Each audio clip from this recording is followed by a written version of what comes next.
First to arrive are sockeye salmon in a tributary of the McNeil called Mickvick Creek. They get here before most of the bears. At first, the welcoming committee consists of a single young bald eagle, but the others will be here soon as the tide floats the salmon upstream to their spawning grounds.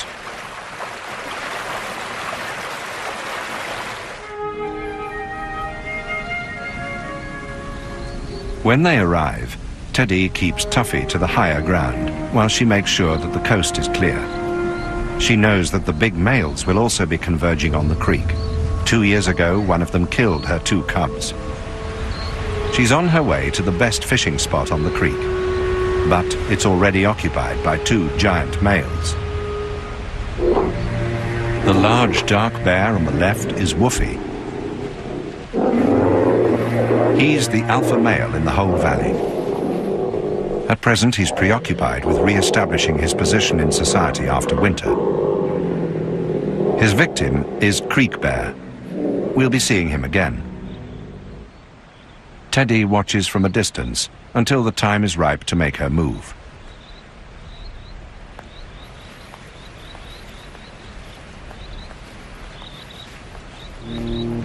Woofy swaggers away, using what's known as the cowboy walk, emphasizing his bulk and strength.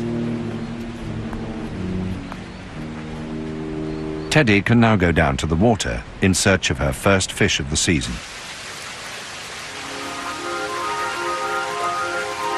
The salmon are held up on their runs by falls and rapids in the river, and these are the best places to catch them. As her mother goes down to the falls, Tuffy stays timidly up on the bank, where she can make a run for it if another bear suddenly turns up.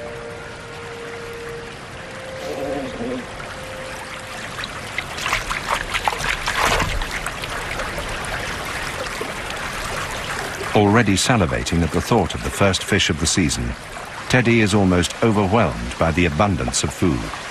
She hasn't caught a fish for more than 6 months. The first fish of the season is hers, although her cub on the bank above is longing for a taste.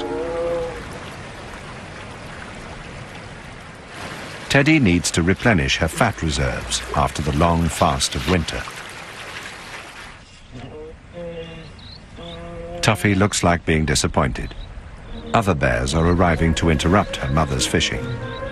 This is Jewel and her 2 cubs, also on the way to the falls.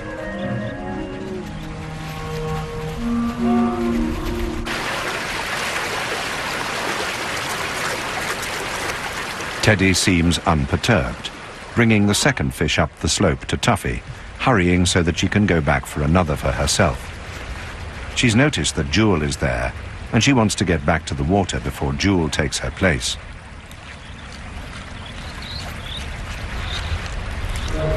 Jewel is thin and hungry after the winter. She's desperate to fish.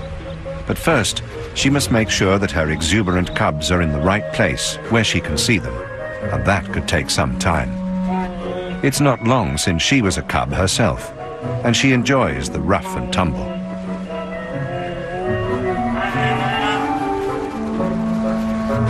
There's only room here for 1 big bear to fish, and Teddy wants to make sure that it's her, not Jewel or anyone else. Tuffy is left alone on the bank.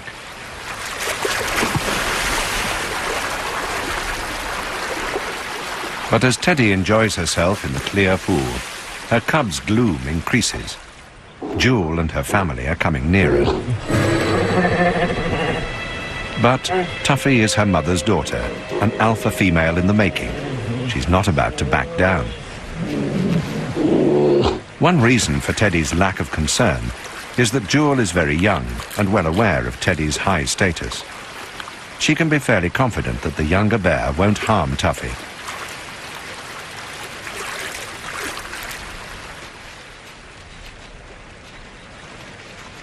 When she brings up the next fish, the standoff takes a turn in Tuffy's favor. Jewel recognizes Teddy, and she knows that she will not hesitate to attack if she and her family get too close.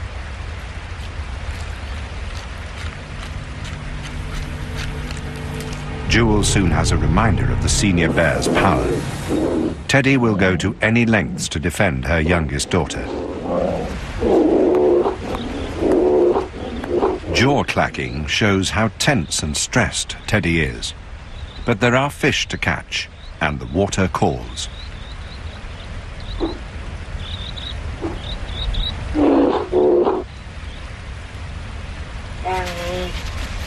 Jewel and her cubs advance once again.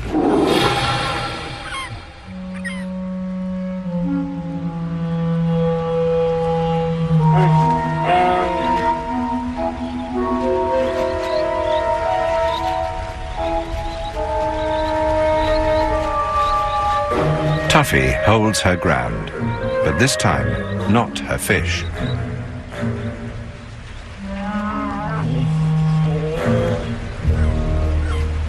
Male bears are big trouble for females with cubs. When Woofy appears over the horizon, Teddy goes quickly back to guard her cub.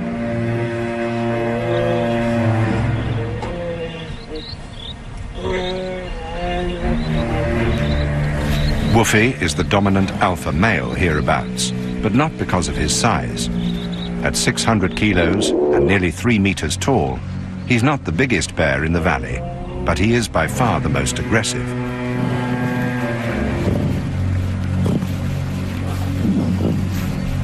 Teddy prudently leads Tuffy away. Woofy finishes off Tuffy's fish, but that's not the main reason he's here today. It's the mating season, and he's on the lookout for receptive females. Those with cubs had better keep out of the way. Males sometimes kill and eat cubs. Woofy might be Tuffy's father, but that wouldn't stop him from making a meal of her if the opportunity arose.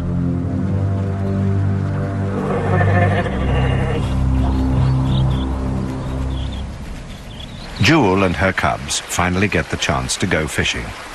The cool water on a warm day, with salmon plentiful, makes the long wait worthwhile.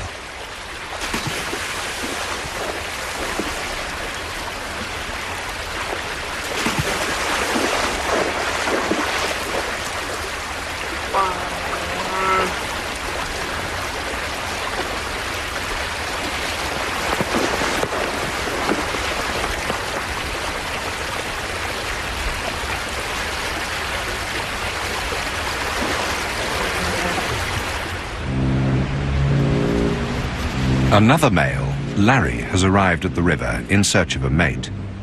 He's in his 20s, about 5 years older than Woofy, but much less aggressive. Nevertheless, he's a daunting presence for any mother with cubs.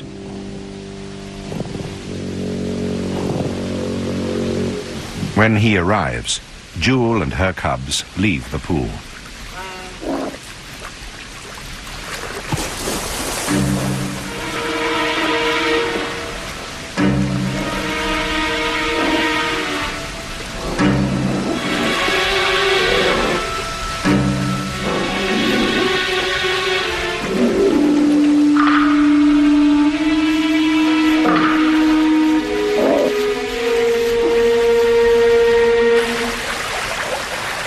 Larry is hungry too.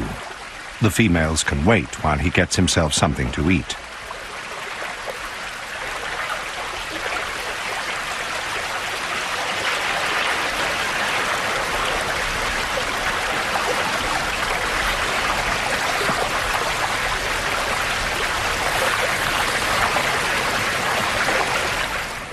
Jewel takes her cubs to a safer place away from the forthcoming violence of the breeding season, while Larry feeds quietly in the stream.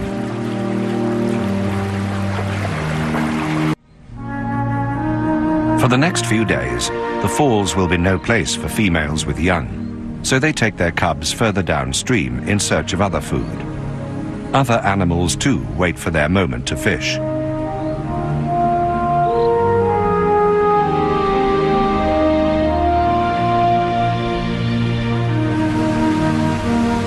The mothers will keep to the higher ground, well above the banks of the creek, out of the way of marauding males.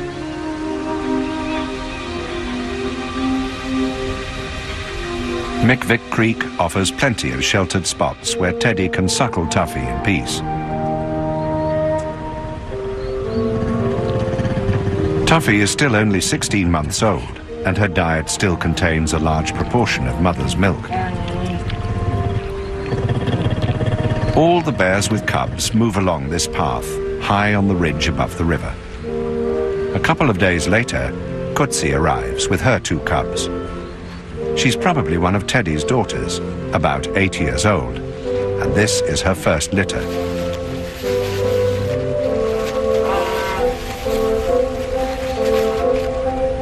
But Teddy and Tuffy are in the way, and the cliff stands between Kutsi and her cubs and the water. There's no easy way down while Tuffy and her mother block the route.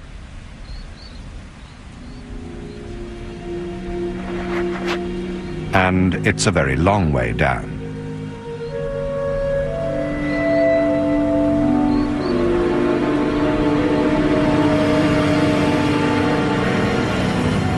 Kutsi and her family will have to run the gauntlet of Tuffy's possessiveness.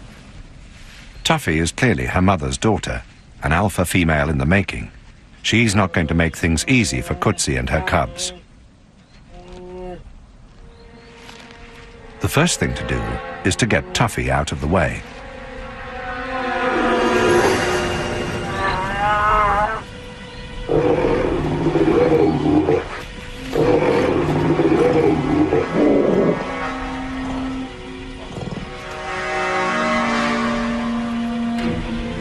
But she won't back down. When the time comes, Tuffy will inherit her mother's mantle as senior female in the valley.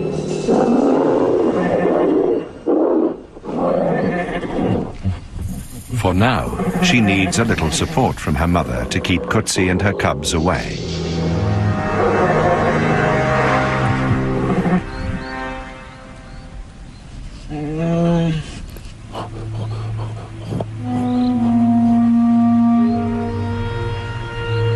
So there's nothing for it but to try the climb. It's easy enough for Kutsi, but very dangerous for the cubs.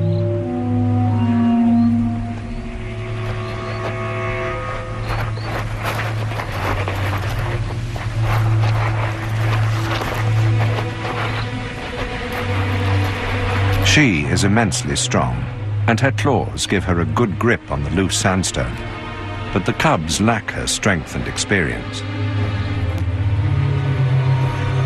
Cubs have died on this cliff in the past.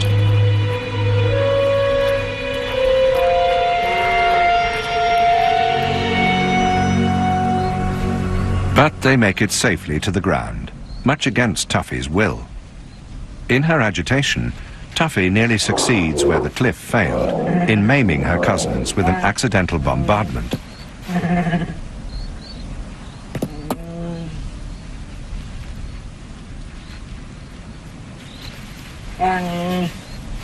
Now that they're on the lower ground, Kutsi and her cubs must keep a sharp lookout for dangerous male bears.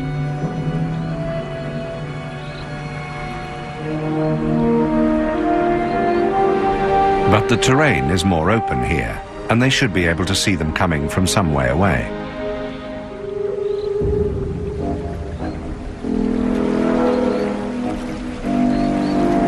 Creek Bear has come back. He's a big senior male, about 15 years old. He was given his name because he arrives early every year at Mick Creek to take the chance of mating before Woofy gets there. He checks the droppings of a young female he's met on the shore. She is ready to mate.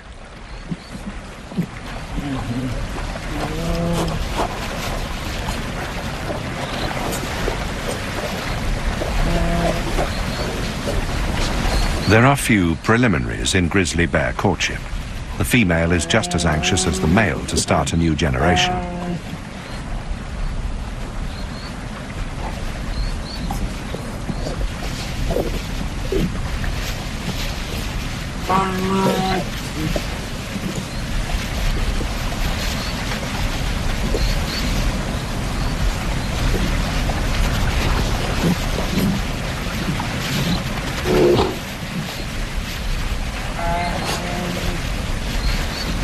Mating can take as long as an hour if the bears are undisturbed.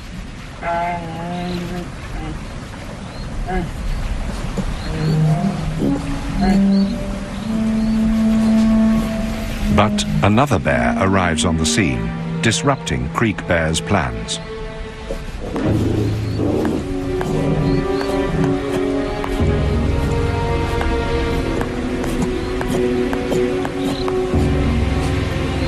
As the first female moves away out of range, he sizes up the newcomer.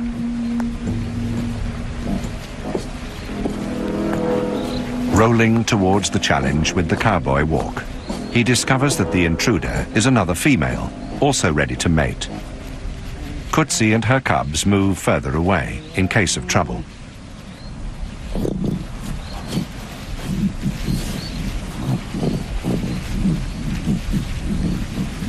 And there is trouble on the way. Even while Creek Bear is mating, Kutsi and her cubs see Larry coming over the hill.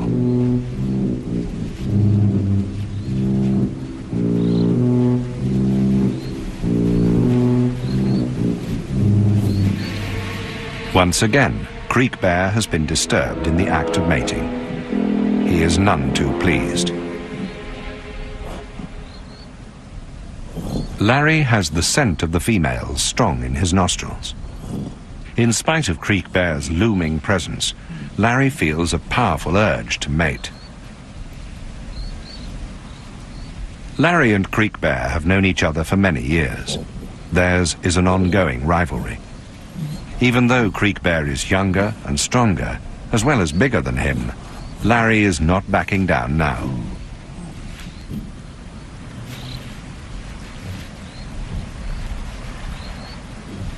As his rival swaggers up to him, Larry has decided to stand his ground.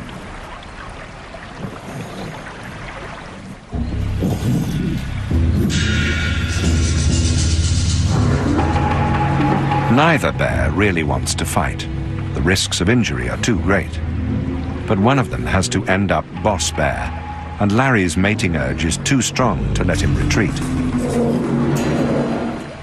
The fight, when it comes, is very short, just long enough to remind Larry how strong Creek Bear is.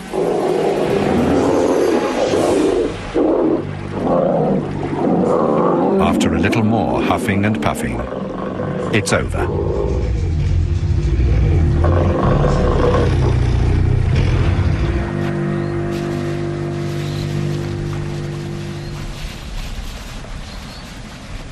As the audience moves away, Creek Bear goes back to follow the females. They'll be receptive for only a week or so this season, and he wants to take every chance he can to mate with them.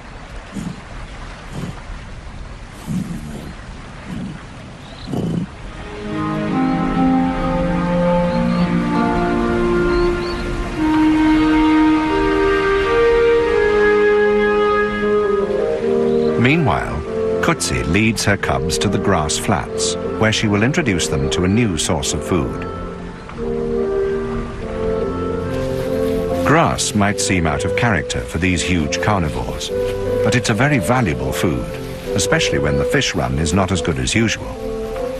It's high in protein, and it's good for the digestion. Through the spring and summer, sedge grass is a staple food for the grizzlies.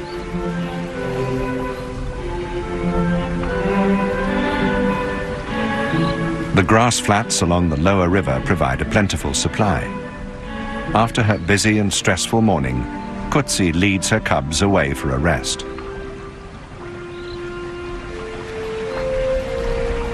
Kutsi's cubs are 18 months old, like Tuffy, and they still depend on their mother for milk, which makes up most of their diet.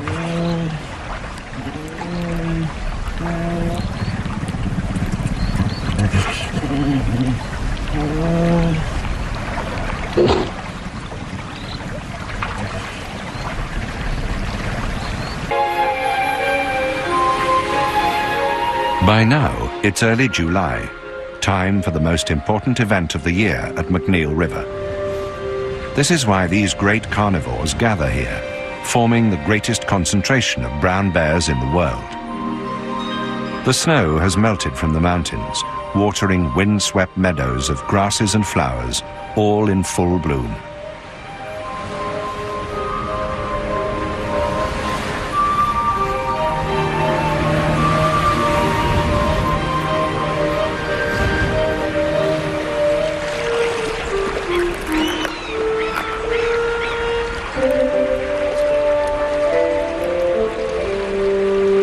Idling comfortably in the water, the bears are waiting for the second salmon run, when the great chum salmon come in from the sea.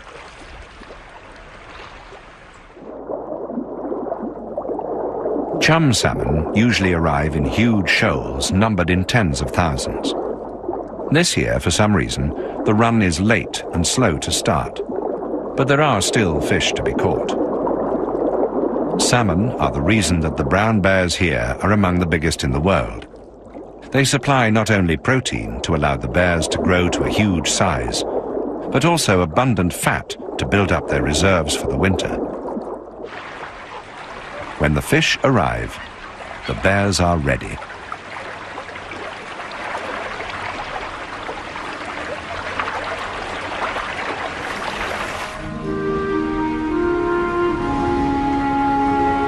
Among them are Teddy and Tuffy. Teddy leads her daughter down from the safety of the cliff top to a very dangerous place for a mother bear with a cub, a place where more than 100 other bears will gather, the falls on the McNeil River.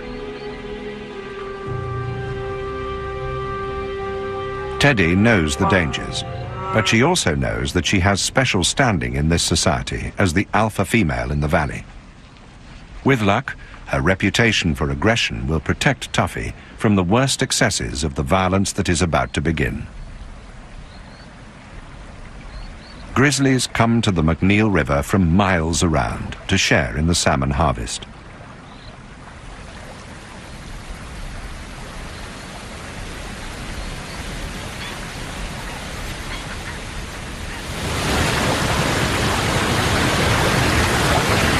The river is a mainstay in their lives. Swollen with meltwater, it provides a highway for the salmon and thus a larder for the bears. Early in the season, big males dominate the scene.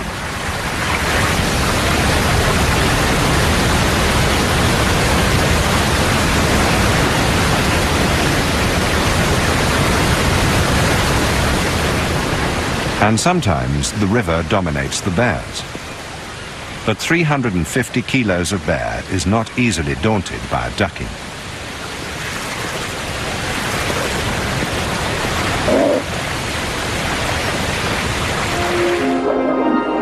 For the chum salmon, this is the climax of their life.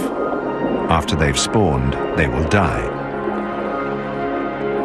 Resting behind rocks from the strength of the main current, they emerge to force their way upstream, powering their way up the falls, driven by an ancient instinct to the spawning grounds. The bears have only to wait for them.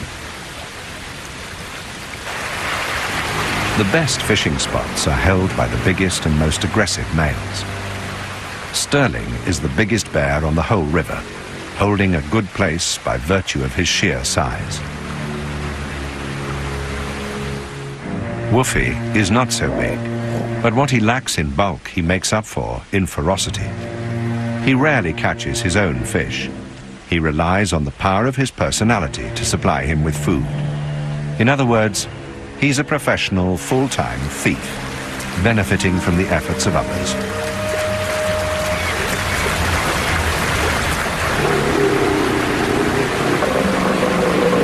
He simply knows that any fish caught here belongs to him. He's prepared to fight for it, and has the scars to prove it. Most other bears simply give him their catch, and go out to find more. He's been getting away with it for years.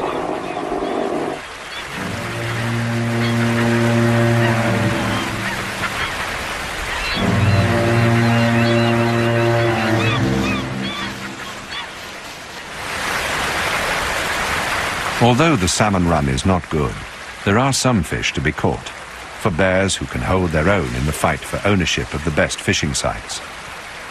For those bears forced to dive in open water, the pickings are not quite so good.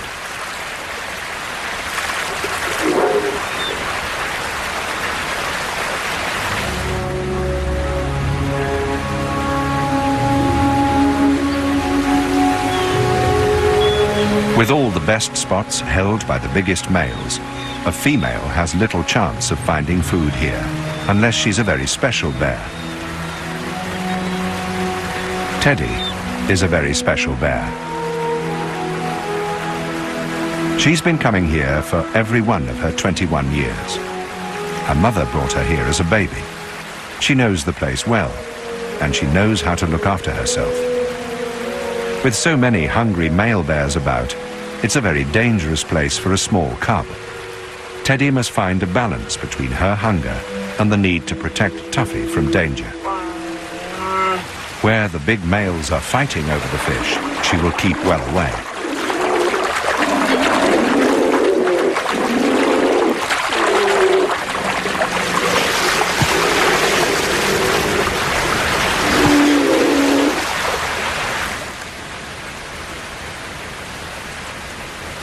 Tuffy watches the violence from close beside her mother.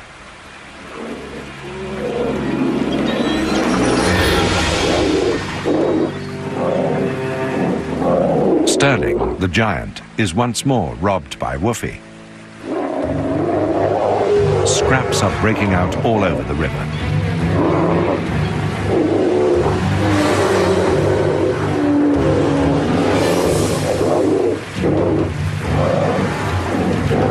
It's not all about food. There are important matters of status to be decided. The fights over salmon serve to maintain the order of dominance among the big males.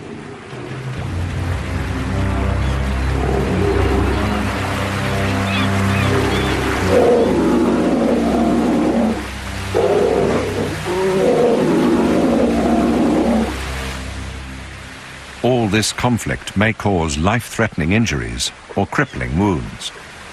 Most of the males bear old scars. That's why many of them are easier to recognize than females.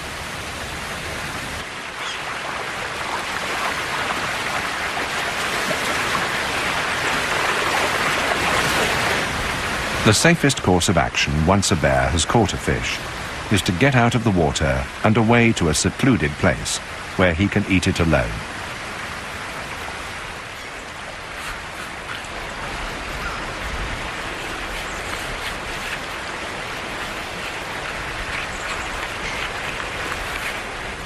Young bears come to the falls too, but without any chance of feeding here. This is a third-year bear in its first summer alone in the world. This may well be Tuffy's position next year.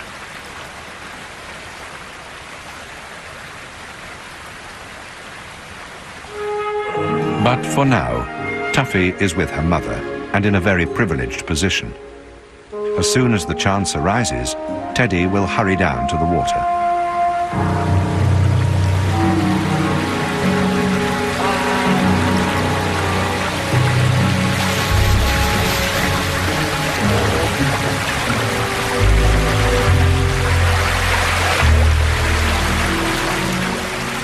This is one of the worst positions of the falls. All the others are taken by males. But Teddy is very good at fishing. She's the only female with a cub to fish here. Weeks later, when the males have eaten their fill, anyone will be able to come. But for now, Teddy, the alpha female, is the only one that dares fish among the belligerent males. Tuffy is very uneasy. She can't go too far from her mother, but her mother is in the river with all the fierce big bears. A male catching a fish and leaving the water, himself in fear, is enough to send Tuffy scrambling up the bank.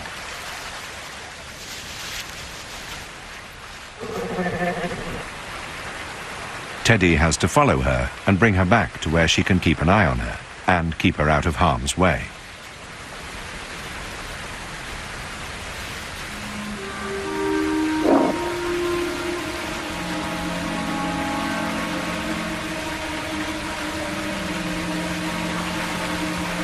As the weeks go by, there's an uneasy air at the falls this year, and all the bears are nervous. The salmon run hasn't happened.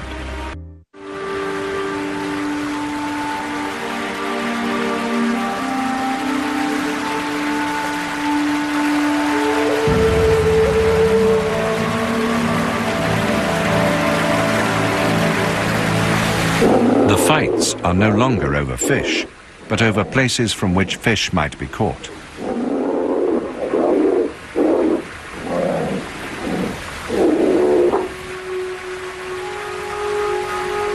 Suddenly, Teddy notices something in the water. Fish at last. Finally, a school of chum salmon has found its way up to the falls. By now, Teddy is desperate to catch a fish. She could eat 15 a day easily, but she's been here for hours without catching one. Tuffy's yawn shows how stressed she is by the presence of the other bears. A 15-year-old male called White Claws is watching Teddy closely. He has already been in a fight with another male, and now he's looking for a chance to steal food, perhaps from her. The claws that gave him his name are fearsome weapons, and the fresh wounds from the fight won't be helping his mood.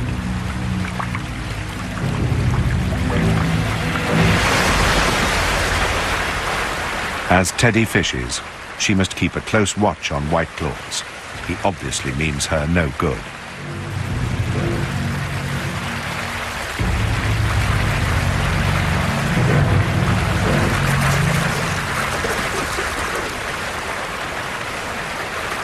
And now there's more trouble approaching. Earl wants to move in on Teddy's fishing spot. He's an old male, and he's probably known her all her life. He should know she's the alpha female, but in case he's forgotten, she reminds him.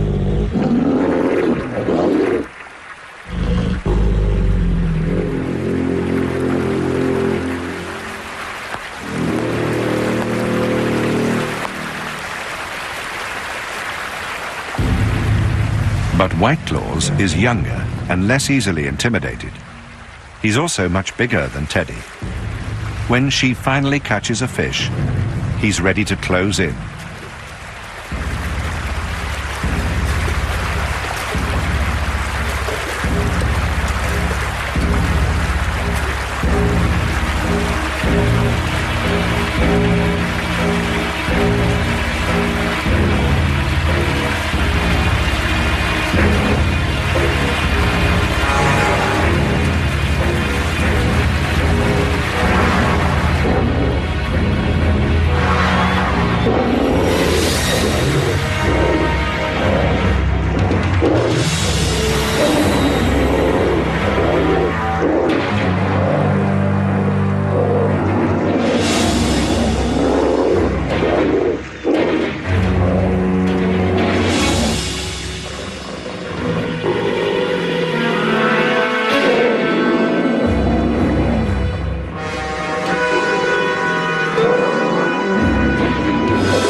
The dropped salmon drifts off downstream, with White Claws in dogged pursuit.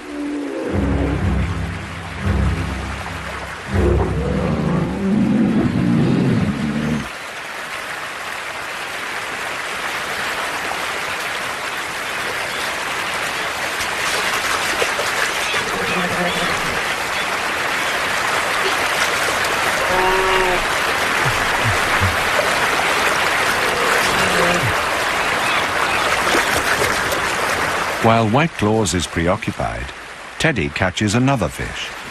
This time, she runs off up the hill with it, looking for Tuffy. But the cub can see what her mother can't. White Claws is on her tail.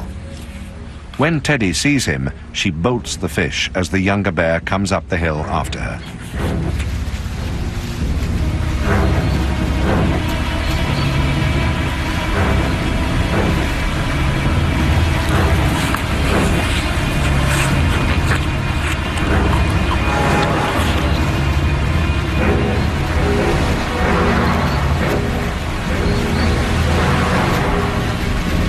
he gets there, he's too late.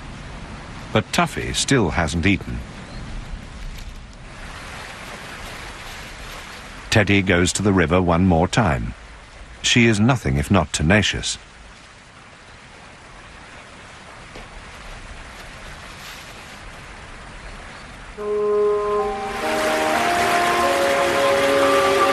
Tuffy is very hungry by now. She watches her mother closely.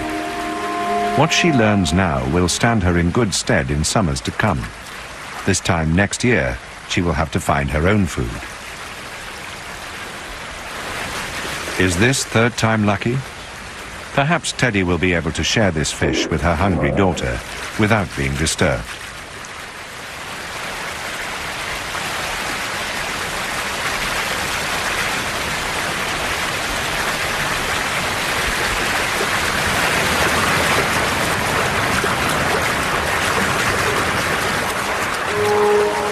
This time, Tuffy leads her mother up the hill.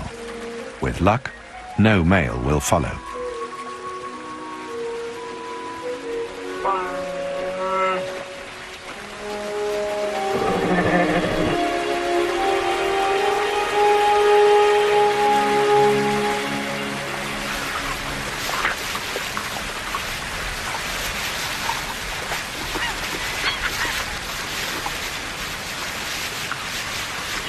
Normally, by this time of year, McNeil Falls is open to all comers, including mothers and their young. A mother like Rolly, with 3 first-year cubs, would come here to catch fish from the last of the run, once the males were all well fed and relaxed. But not this year. This year, the shortage of food has left the males hungry and argumentative right to the end. Rolly takes her cubs back downriver.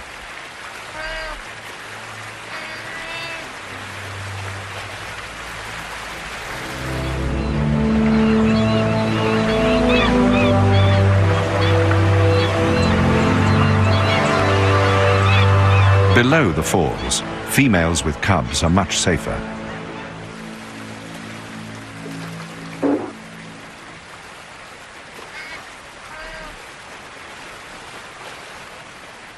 The food isn't so good, but there is plenty to be had.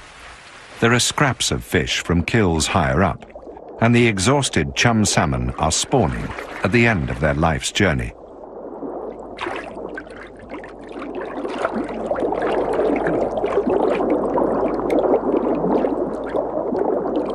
Their muscles are breaking down now, and they spend the last of their energy laying eggs in the gravel. They will protect them with the last of their strength until they die.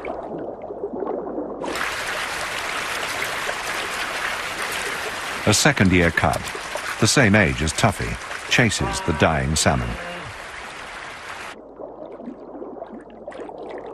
The fish now have only days to live, their life's work done.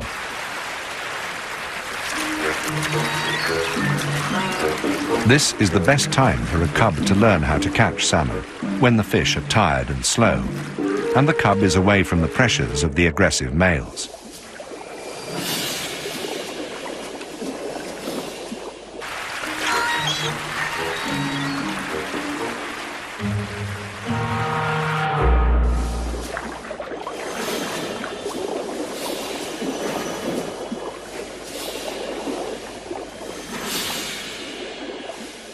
The cub has caught a salmon head.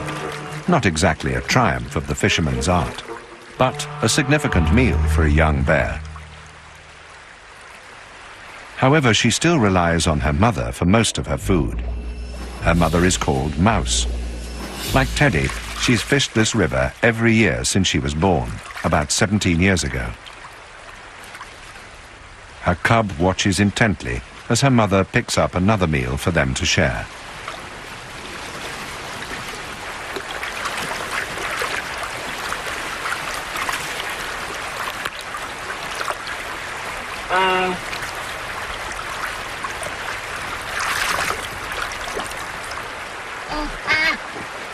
Here, away from the tensions of the falls, cubs can play in safety, learning the skills they will need later and sharing the food with their mothers. Rolly and her cubs are at ease here, feeding on the spawned-out salmon.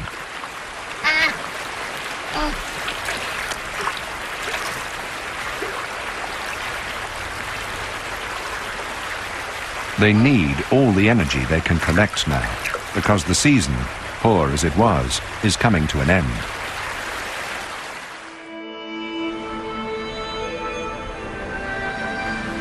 It's now late August, autumn on the Alaska Peninsula. The grass and flowers have gone to seed, and there's a chill in the air that speaks of the coming winter.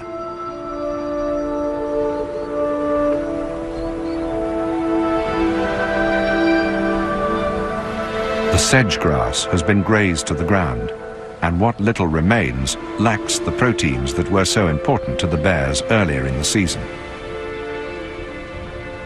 Their droppings recycle the nutrients back into the ground for next year.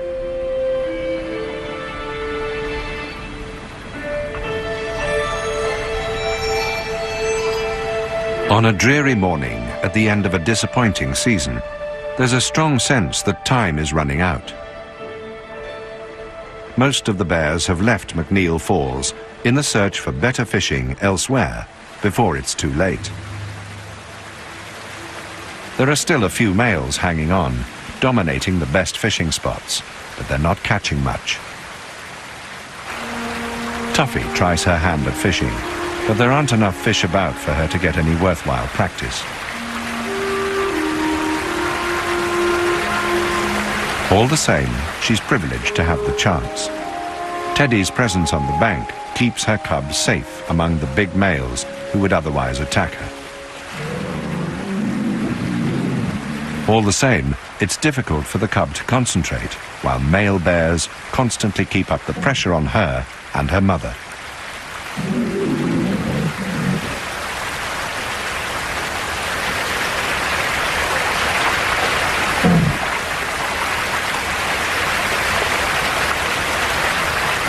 The two keep close together in the face of the threat of aggression.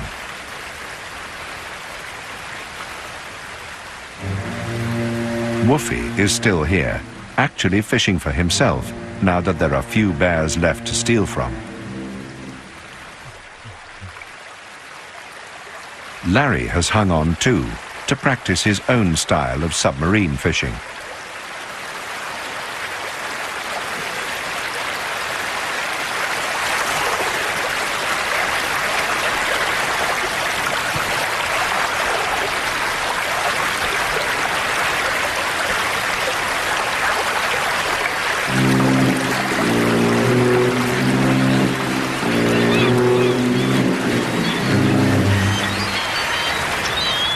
When Woofy sees that he has been successful, he moves in for the umpteenth time this summer and casually relieves Larry of the remains of his meal. In spite of his scars, Woofy is in very good condition. Being alpha male has its advantages when food is in short supply. But as the years go by, Woofy will inevitably begin to fail. Sooner rather than later, one of the other males will take over his position as alpha male.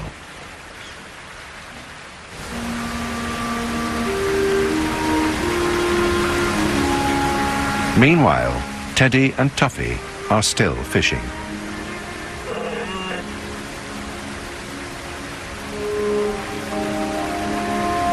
Most of the males have left now, and their patience is rewarded by the chance to gather a little more food before the onset of winter.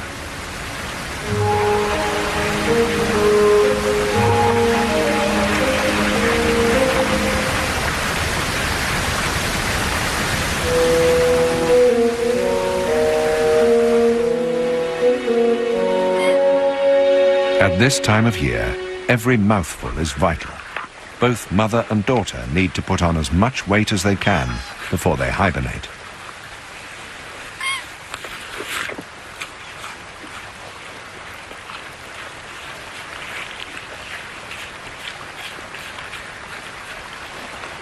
Where usually they would pick out the best morsels from a fish, now they eat the whole thing, fins and all.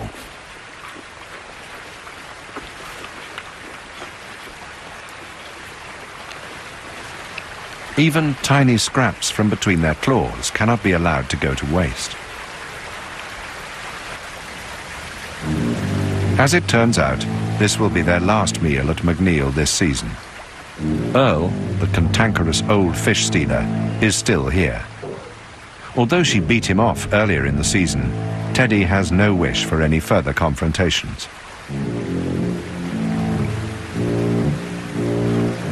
This time, he's content to clear up the place where the two of them were feeding.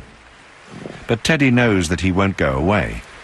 He'll be on hand when she catches her next fish, if there is a next one, and the pressure will be unrelenting.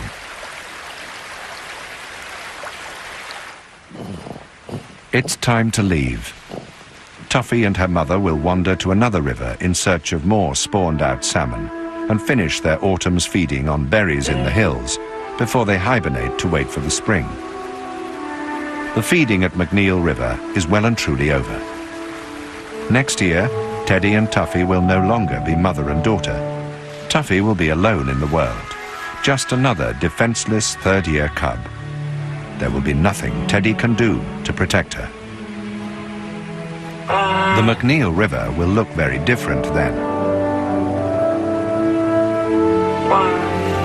When they wake up, Tuffy's place in society will be very different. Without Teddy to defend her, the young bear will need all her toughness to survive.